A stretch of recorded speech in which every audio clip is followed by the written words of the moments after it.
The Cardinals are not the 1925 NFL champions, and they did not beat the Texans this past week. We're going to talk about that and more on this edition of the Bullpen. Stroud to throw the punches on. He floats one wide open, and there he goes. Touchdown! For a Texan touchdown.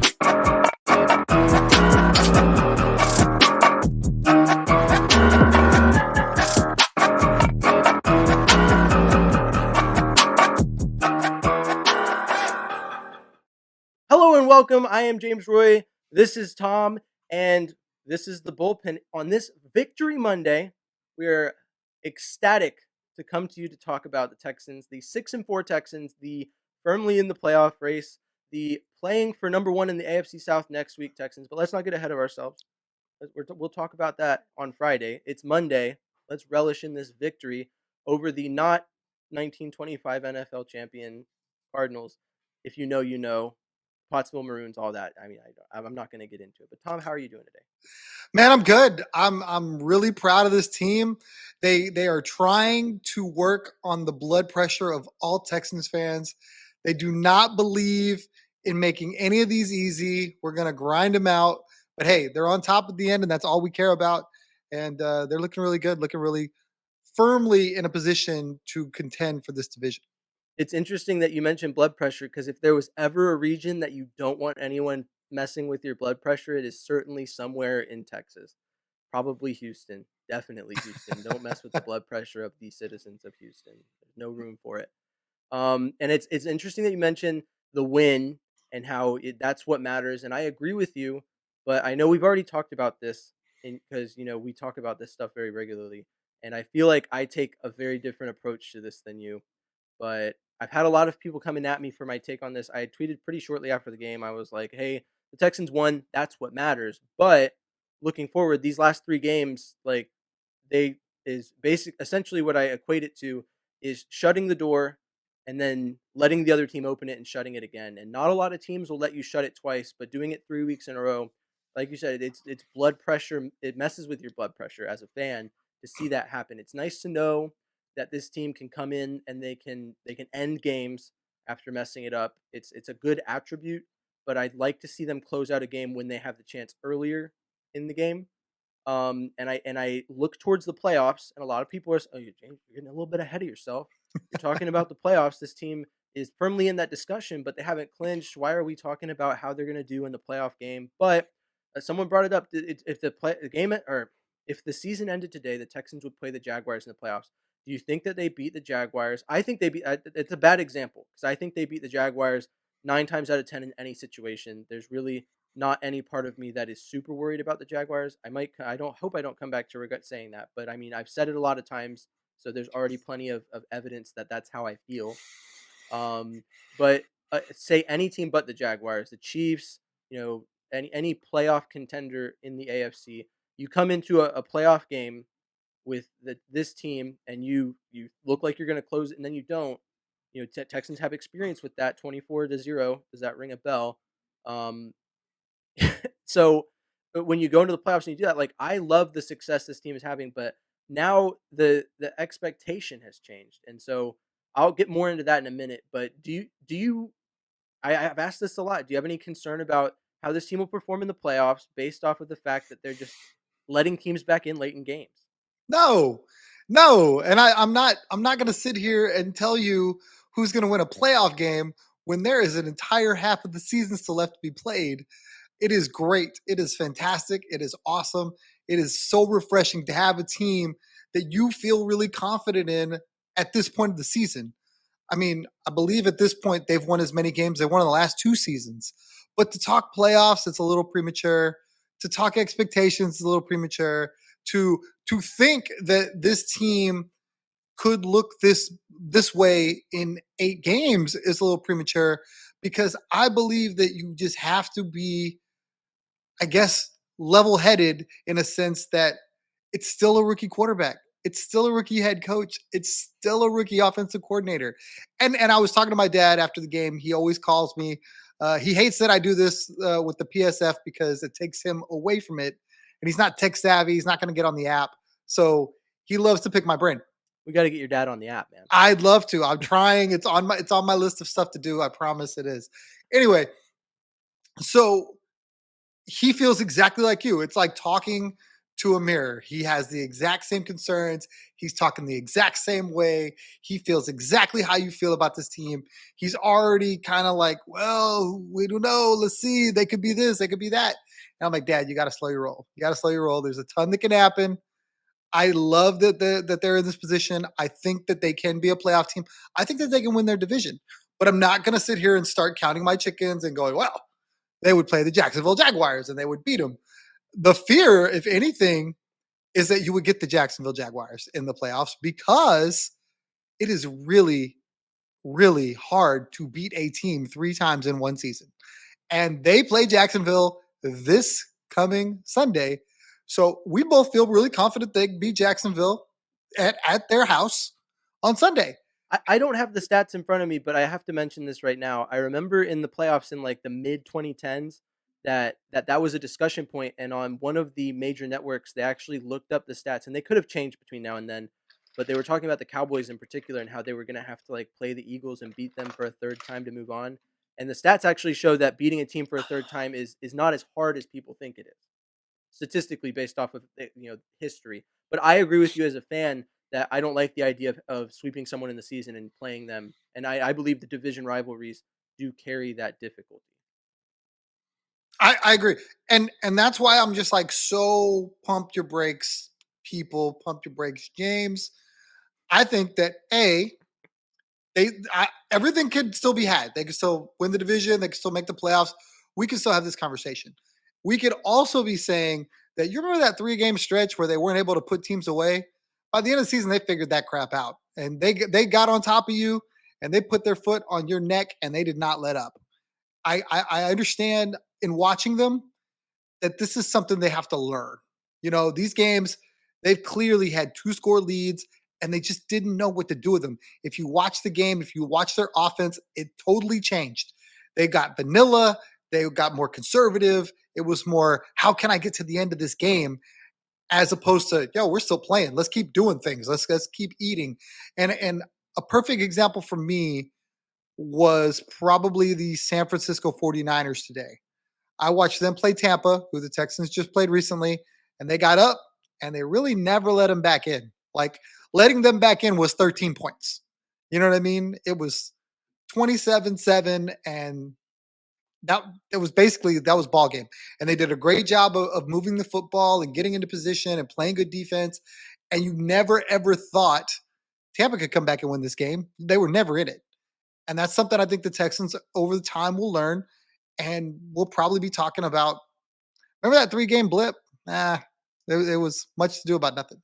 That's what I'm hoping, right? So I'm a firm believer that the Texans can fix this, and I also agree with you. You brought up a valid point. It's once again something that was a big knock on the Texans preseason, which was rookie head coach, rookie at the time rookie center. That's changed. Rookie quarterback, rookie signal caller, or sorry, rookie play caller for the offense, and so with that, there was reason to be concerned.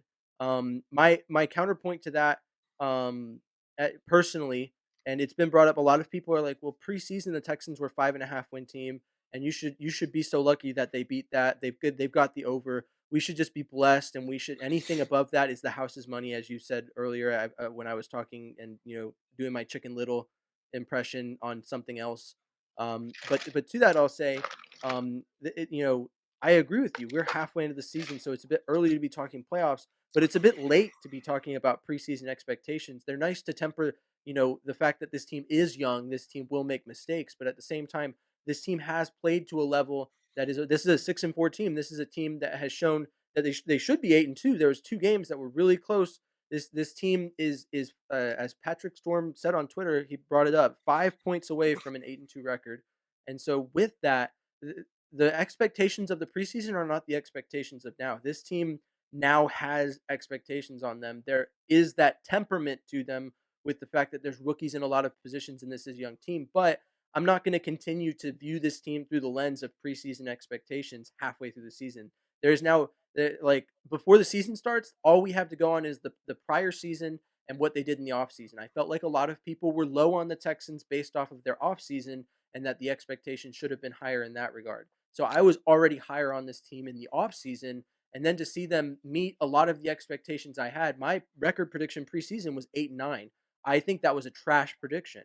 This team is not an 8-9 team at the end of the year. If they win 2 games the rest of the season, that would be an incredible disappointment. And I would start asking questions about who's working for this organization and if they should be anymore. Granted, I'll be the first to admit that's a gross overreaction, but the expectations changed, and the expectation can change. If it could very well be that the Texans could win 2 games the rest of the season, and now the expectation shifts back to preseason. It's like, okay, they gave us a lot to expect. We got our hopes and dreams up. We moved the bar forward based off of what we saw, which is a large sample size, and now we need to throttle it back because maybe that was just a streak. Maybe that was just like a flash of what the potential is, but I don't think it is. I have no reason to believe that this team is just flashing potential right now. This team has played too many games and won too many games this season for me to believe, based on their performance in 10 games, that this is just like a flash of what we're going to see in the future. So that's where I'm at on that, personally. I kind of disagree in the fact that I think you've got exceptional performances from a lot of these guys, and a lot of these guys are very, very young. And I think that while I hope that I don't ever see it, I don't think I can be disappointed in anything that happens from here forward. They've clearly showed the path that they're going forward. They've clearly shown that there's some building pieces. And regardless how the rest of the season goes, if they only win 2 games and they're an 8-9 team, I'm still going to be immensely excited at what this team can be going forward because they'll have a ton of money to spend. They'll be able to retool, and then they're going to have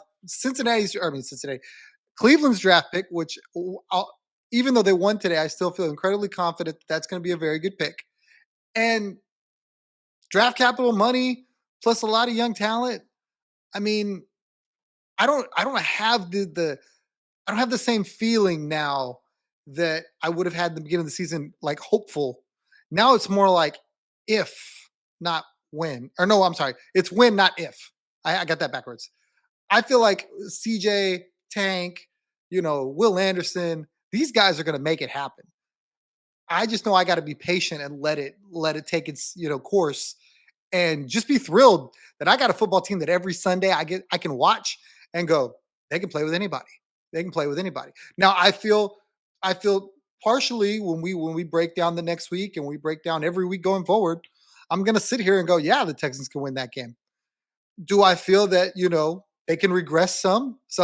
I mean, I think we're going to talk about Sunday's game and say that was a bad CJ Stroud game. And I don't think that's a bad CJ Stroud game. And we haven't seen one of those yet. And it's To be like, fair, I don't think that this past game was a bad CJ Stroud game, even with 3 interceptions. and that's the crazy thing, right? Like, what's going to happen when you get a 17 for 35 for 215 and a touchdown and interception? That would Then be like likely the worst CJ Stroud game we've seen. I mean, exactly. And then you go, well, regardless of the opponent, they're probably not going to win that game. And I would hate it. We'd come back on here and we'd talk about all the things they could have done right. But I also have to go, man, he's got to be allowed to have one of those. Hell, you look at Patrick Mahomes, Allen in Buffalo. They've had those. They've put up some ugly ones. even So this season, I've seen Pat Mahomes put up some pretty ugly games. yeah, But I mean, yeah, I think that and I that points to a theme that I've addressed this week with a lot of the receipt pulling that Texans fans are doing on each other throughout the week. Um, I get that the expectations have risen, and people will overreact. So like someone at the end of the season, if we do drop the ball, is going to pull this clip on me and be like, "You were saying we should fire people if we only win 2 more games. We're 8-9. What's going on?" And I'd have to be like, look, dude, I was heated in the moment. That's like the classic fan overreaction.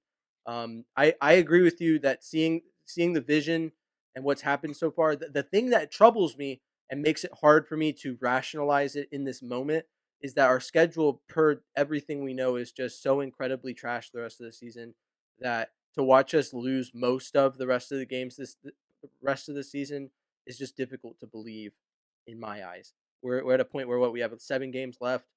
I would say that either one win above or one win below 500 is reasonable to expect. And both of those scenarios put us over 500 on the season. Both of those scenarios put us firmly in playoff contention. So, yeah, I just have trouble rationalizing a losing record. But let's talk about the Texans game and what went right, what went wrong. We already briefly addressed CJ Stroud's performance: 364 yards, 3 interceptions, 2 touchdowns. CJ Stroud 149 yards, or sorry, Tank Dell 149 receiving yards, touchdown. Solid days overall. Tank Dell 30 fantasy points in case you cared or wondered. I mean, I started him in a few leagues, so I know that. Depending on what format you play in, but the offense was pumping on all cylinders without Noah Brown. Noah Brown back-to-back 150-yard receiving games, and short of 1 yard short, Tank Dell picked up that mantle, showed up and played. What was what so for me watching the game, the feeling, and I think someone illustrated it well, the beginning and the end of the game went really well for the Texans. There was just a stretch there in the middle where it kind of felt like it went off the rails. And I think you captured it earlier with your comments on the play calling. Um, but aside from play calling, do you think there was any other issue that may like game plan and play calling? Was that really what put this Texans offense on the back burner, or do you think there was any other issues? Do you think Stroud, I would say for 2 of the interceptions was at fault. There was one where it was like off Robert Woods' hands, went up in the air. That's not him. So 2 interceptions. Do you feel like there's anyone in particular that has some share of the blame outside of the play calling? I would say probably not. I mean, you said the middle, and I don't even want to say that. I want to say there was one quarter. The third quarter, they basically took it off. Yeah, And, for CJ to throw for 334 yards to 36 yards, something like that, he threw for 259 of those in the first half. So when you do the math on that, he did very little comparatively in the second half. Um, Obviously, they were able to move the ball towards the end of the game and got into scoring position for 2 of those interceptions. Um, I mean, I I hate that it was as close as it was. Vegas, for all of the Vegas stuff, had this at 4.5 points, and it ended up being a 5 point game. they So covered the spread. clearly, they know what they're talking about. Um, I wish I had more. I don't hate what happened. I just don't love it. You know what I mean? I And watched the that's game what and play. I kind of understood why they were being conservative. They were trying to get from halftime to the end of the game as fast as they could, and they just Yeah, no could doubt. not do it. It's hard. I mean, like I said earlier, CJ Stroud's performance, even with the 3 interceptions, we can subtract one for, like I said, it going up right off of Robert Woods' hands and into the air. Even if you count just two, um, I mean, it's hard to believe that it was a bad performance. Anyone who's looking at it that way is stat sheet watching. They're not watching the game. And so, I mean, I agree with you. I think that that game plan and scheme, as much as Bobby Slowick has risen, there's people, very few people, but there are people talking about him as a name to watch for next year in the coaching market. I think he needs a year or two to hone his craft before we start talking about that. I think that it's a mixture of Bobby Slowick was a PFF analyst. There's a lot of people that will tell you. I think that AD from the H Town Rundown put it best. But some people believe that PFF is real football, but PFF is meant to verify what you're seeing on the field. So, like for example, last week against the Bengals, or the Bengals, was it the Bengals? It was the Bengals. I'm losing my mind right now. Titus Howard put up a 27 pass blocking grade against the Bengals. The film doesn't certify that. So I mean, PFF is not real football all the time. It can certify the results that you see on film, but it's just not the sole reason that anything is the way it is on a football field. And so Bobby Slowick being deep in that game and understanding it, I think sometimes just, maybe leans too heavy into analytics and is like this, now that we're up by this much, this is what we need to do to get out of the game. This is how this scheme is supposed to go to get us out of the game instead of going, hey, CJ, here's the walk. Go ahead and cook, bud. Get out there and stir fry this defense, okay? Give us what we want to see. And so, yeah, I think that maybe, in the modern sports discussion, it's the analytics versus the gut feeling thing. As Astros fans, we know that all too well. very all too well. It's an incredibly painful conversation at times, but I think that might have had something to play into it. On the defensive side, I felt like the defense showed up, and that's why we won. In my ideal world, 20 points is the target for the offense and the defense, over and under. And so the defense held them under, the offense went over. It was very close, and there was some mistakes that were made that made this not a perfect game. But overall, what were your biggest takeaways from the defensive side of the ball?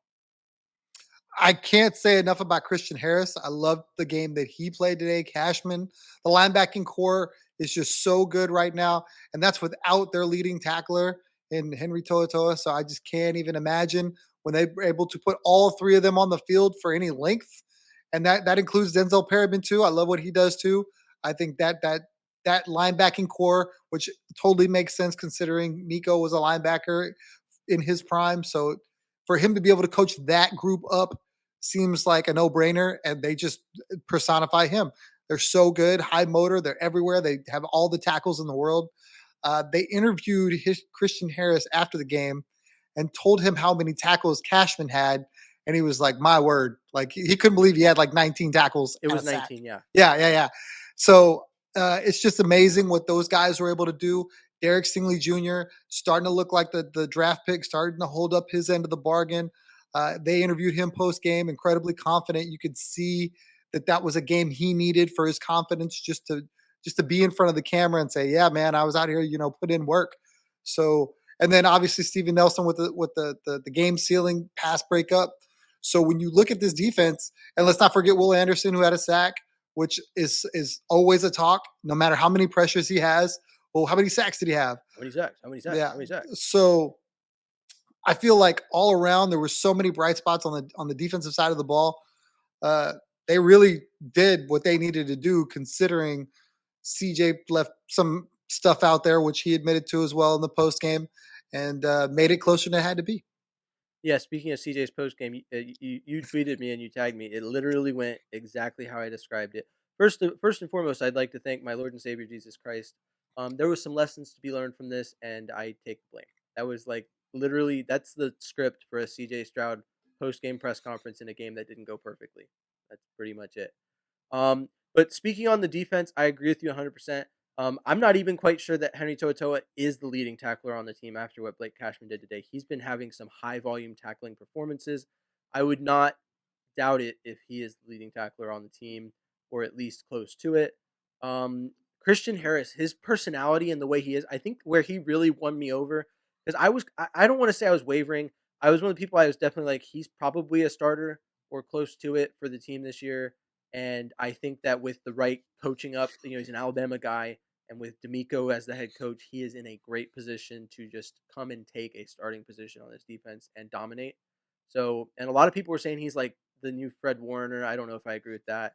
I don't know if the comparison is there. He's a lot earlier pick. I believe he was a second round pick, but his personality and the way he won me over was in the Steelers game when I can't remember which Steelers receiver it was. Like gave him some lip or like complained about a call, and he turned to him and he just kind of went like and like threw his fists up and did a little crying motion, and I was like, ugh, get him. I just his personality just embodies like that's like when Stanek in Dodger Stadium got that bull freaking balk call, and he like was just he got the final strikeout and just lighting into everyone, just let them all have a piece of his mind. He's like, I'm going anyways, I'm getting out. So I love that like competitive spirit and seeing athletes get after it and show, their feelings and like, show some raw passion and emotion on the field. Derek Stingley, big topic of discussion. And to compare him to Sauce, Sauce has played 8 games this year, 0 interceptions. Derek Stingley has played 4 games this year, 1 interception. It's a very I don't know about using that stat to say one's better than the other this season, but it's just an interesting observation considering that Sauce is supposed to be that much better than Derek Stingley. There's other factors to look into on that. I'm not gonna try and make the discussion or the argument for Stingley over Sauce. I don't think that's really ever been the end game. I think Sauce has been a pawn in the Derek Stingley is a bust discussion because he's the closest comparison, very obviously.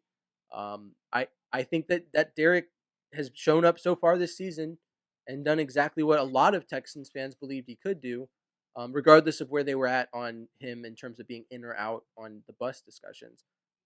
Personally, I don't feel like I need to clarify it, but I was never really one to talk about Derek Stingley as a bust. There's just not a large enough sample size to get into that discussion at this point. But and then Will Anderson getting a sack, incredible. The defensive line in general did the best they could.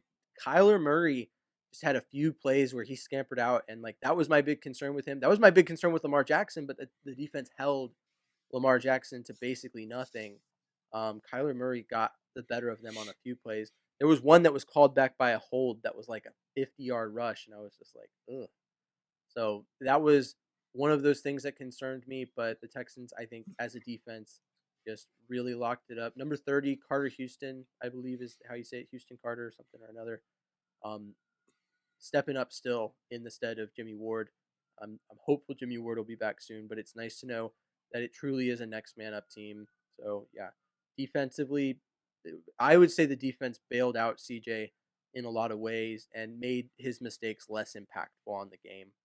And a lot of it also was that CJ's mistakes occurred at times where, like for example, there was that recovered fumble on that punt where then CJ threw a pick like shortly thereafter, and it's like okay, like I don't know, it would have been nice to get those points, but like the impact of that in the grander scheme, it's basically like we punted the ball and then got another possession and then basically gave him back the ball where we punted it to.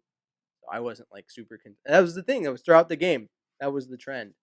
Um, but I guess looking at the team as a whole, any observations that you have like about things like that need to be improved? Like I feel like the only thing we've observed so far is offensive play calling. Is there other glaring flaws in the team throughout the game?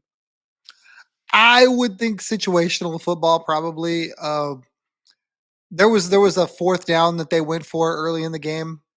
Yeah, obviously, it didn't matter in the final score, but that was a chip shot field goal, and they were like, no, it was 4th and 1. We're gonna go for it. Called a fullback dive, didn't get it. Um, I don't agree with the play call, but you know or me, what? I'm No, always 4th and 1 in enemy territory. Go for it every time. it wasn't a fullback dive. I'm sorry, it was a Mike Boone pitch, and it should have been Stingley in my opinion. He didn't get it, and they gave up points there. And then obviously there was a pick in the end zone. There was a pick on the Do you mean 20. Singletary? Sorry, you said Stingley. I'm sorry, you're right. Yes, should have been Singletary. We were just talking about Stingley. I was going to make a comment on that, but I'll get to that later. Yeah. Uh, so for a team to leave, you know, 9 points potentially on the off the board, if all they did was kick field goals, I think that is something that maybe against a better team, you take those points instead of like really trying to force the action.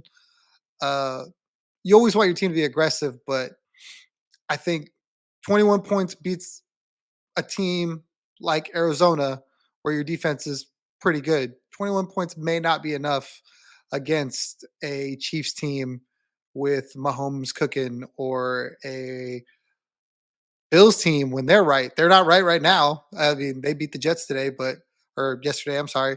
But they look discombobulated. The AFC is a really weird conference right now for talent. I mean, there's some big teams up there, but none of them scare you. You That's just what's gotta given way to execute. the rise with CJ Stroud is simply put the top quarterbacks in the AFC have just not been performing to the level that's expected. So it's kind of given him the stepping stones to get up to the top. So, but what were you going to say about Stingley? Um, I was just gonna say that I think it's an unfair comparison to Sauce because Stingley was in a defense that wasn't necessarily a great defense. Sauce went into the Jets that was already a really good defense, and all he was asked to do was kind of like hold his own.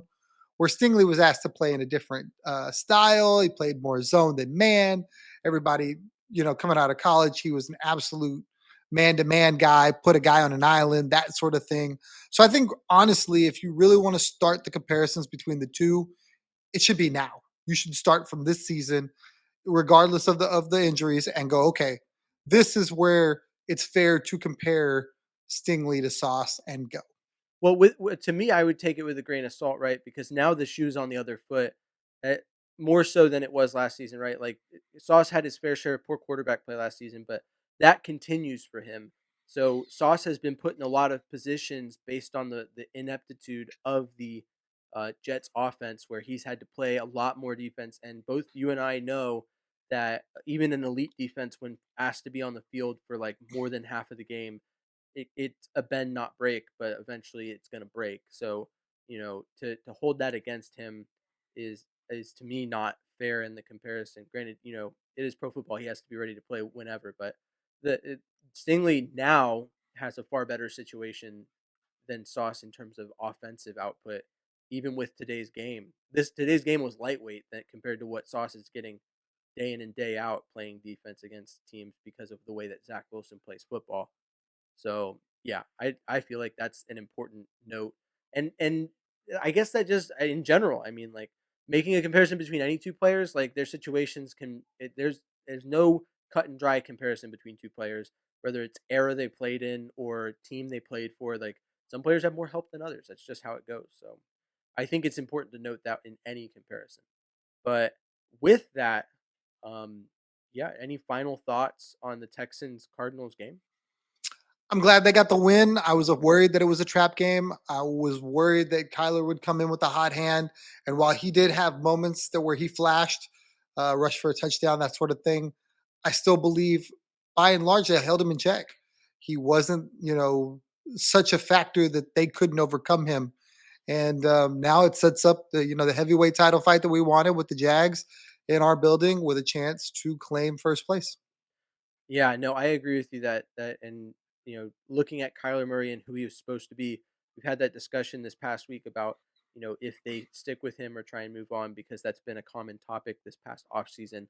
That's a spot where he's a good quarterback and he's not worth moving on from, in my opinion, unless you just have the absolute best prospect ever, which I don't believe based on recent events Caleb Williams might be. He's still really good prospect, but I don't know. That it's been coming that best prospect ever has come into question, in my opinion. But a quarterback that's being paid that much right there, you'd expect to overcome the Texans or to take advantage of the Texans' mistakes and come out with a win there, and that didn't happen. So I agree with you there. I mean, I don't really have anything else to say about the game. I'm excited about the win too, as much as some people. This is one of those wins where I come out on Twitter and everyone thinks I'm not happy about the Texans win. I am. I'm ecstatic that the Texans came out with a win. That they're 6-4. That we're looking for some playoff football in Houston. I think as division champions is in not outside of the realm of possibility, and that is a great day in my eyes. It's been real. It's been fun. Let's bring the podcast to a close. I am James Roy. You can find me at M1 Texans fan on all social media platforms, and the podcast is under that at as well on the YouTube channel. I'd like to thank everyone. I did a ticket giveaway for this game. I got over 500 subscribers on YouTube, so that's pretty nice. Welcome to those of you who just showed up. I appreciate you. I'd also like to say those ticket giveaways. There's one more this season. It's going to be more story based. All the other ones have been random selection. Stay tuned for more details on that. I'm going to try and get my wife involved in that probably to get like an independent bystander who is emotionally driven in terms of picking who should do what. It seems to make sense in my eyes. Additionally, I'll be at the Texans Jaguars game. And if you're listening to the podcast this deep, you deserve to know this information. I'll be sitting in section 116, and the first 10 people to find me will get one of these here Safe and Stroud stickers. So if you like that sticker or don't or really want it, you should probably stop by section 116 and find me. So, yeah. Tom is at Third Coast Tom, and Tom and I are both on the PSF app. We covered the game live this week. We have got two more coming up. Granted, the next week I will be at the game, probably pop in at halftime to say a few words, but I will be there in person. That was unplanned, so I apologize to Tom for my absence from the show. But he's got Susie and all these other people. The chat was live on the PSF app this week. It was really fun. Highly recommend downloading the app, joining the Texans chat, and getting in on the action. PSF is the way of the future of watching pro sports with other fans from the comfort of your own home. So if you're not doing it, you should definitely be on the app right now. Thanks for listening. We appreciate everyone who supports what we're doing here on the bullpen. Uh, if you like what you heard or saw, depending on how you're receiving this, like, comment, subscribe, whatever it is you do on YouTube, Spotify, Apple, however you're consuming this. We would love your support in that way. Maybe drop a comment with some feedback or a question about what we talked about. Love seeing those. We got quite a few positive comments and just feedback throughout the week this past week, and honestly love reading them. Love giving you a nice reply and hearing back from Texans fans talking Texans. That's what we started this to do. So it's incredible. Tom, uh, it's been real. It's been fun, exciting. Till next time, vamos Texans. Yeah.